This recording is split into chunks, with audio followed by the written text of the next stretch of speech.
పార్టీలో కొందరు నేతల తీరుపై ఏపీ సీఎం చంద్రబాబు తీవ్ర అసంతృప్తి వ్యక్తం చేశారు. నిన్న కేబినెట్ భేటీ తర్వాత ఎమ్మెల్యేలు, మంత్రులు, ఎంపీలతో జరిగిన సమావేశం వాడివేడిగా సాగింది.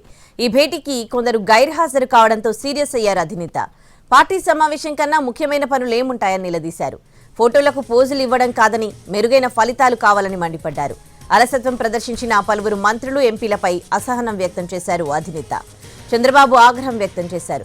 ముఖ్యంగా సోషల్ మీడియా వినియోగంలో విఫలమయ్యారని, ఇకపై తప్పుల్ని సరిదిద్దుకొని తీరు మార్చుకోవాలని కాస్త గట్టిగానే హెచ్చరించారు. అలాగే ఎమ్మెల్యేలు, ఎంపీలు, ఆయా జిల్లాల ఇన్ఛార్జ్ మంత్రులు సమన్వయంతో పనిచేయాలని ఆదేశించారు.